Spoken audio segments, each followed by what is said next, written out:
السلام علیکم میرے عزیز بھائیوں اور بہنوں، ذرا اپنے دل پر ہاتھ رکھ کر سوچئے، ہم میں سے کون ہے جو گناہوں سے پاک ہے؟ کون ہے جس سے غلطی نہیں ہوئی؟ کون ہے جس نے اللہ کے حکم کو کبھی نہ توڑا ہو؟ ہم سب گنہگار ہیں، مگر سوال یہ ہے کہ کیا ہم توبہ کرنے والے بھی ہیں؟ تنہائی کی ایک رات، ایک بندہ تھا، دن میں لوگوں کے درمیان ہنستا تھا، مگر رات کو اکیلا ہوتا تو اس کا دل اسے رلانے لگتا تھا۔ اسے اپنی نمازیں یاد آتی جو قضا ہوئی، وہ آنکھیں یاد آتی جو حرام پر اٹھی، وہ زبان یاد آتی جو کسی کو دکھا گئی۔ وہ کہتا، اے اللہ، میں تیرا بندہ ہوں، مگر میں نے تیرا حق ادا نہیں کیا۔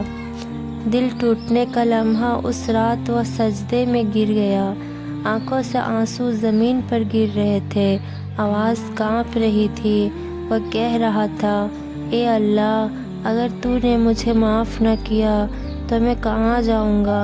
تیرا در چھوڑ کر میرے لیے کوئی در نہیں۔ خاموشی کا وقفہ، استغفار کی گونج۔ وہ بندہ بار بار کہہ رہا تھا، استغفر اللہ، استغفر اللہ، استغفر اللہ۔ نہ کوئی خوبصورت الفاظ، نہ لمبی دعا، بس ٹوٹا ہوا دل اور شرمندہ آنکھیں۔ رب کریم کی رحمت میرے بھائیوں اور بہنوں، وہ رب جو ماں سے 70 گنا زیادہ مہربان ہے، وہ رب کیسے اپنے بندے کو لوٹا دیتا۔ اللہ نے فرمایا، اے فرشتوں، میرا بندہ شرمندہ ہو کر میرے پاس آیا ہے، میں نے اسے معاف کر دیا۔ معافی کے بعد وہ بندہ وہیں تھا، مگر دل بدل چکا تھا، آنکھیں جھک گئی، زبان پاک ہو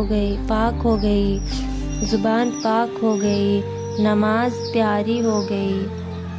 وہ کہتا تھا، میں پہلے گناہ کے بعد ڈرتا تھا، اب گناہ سے پہلے اللہ یاد آتا ہے۔ میرے عزیزو، اللہ گناہ دیکھ کر دروازہ بند نہیں کرتا، بلکہ اللہ توبہ دیکھ کر گناہ مٹا دیتا ہے۔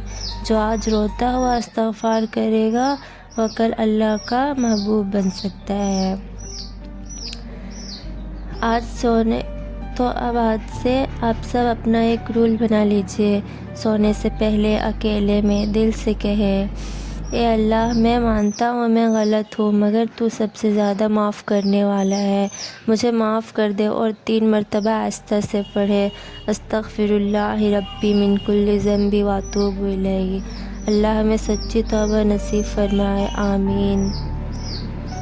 بلکہ ہم کبھی بھی کہیں بھی اپنے زبان پہ استغفر اللہ پڑھ سکتے ہیں، ہمیں زیادہ سے زیادہ بینیفٹس ہوں گے۔ ہم سوتے، جاگتے، اٹھتے، روتے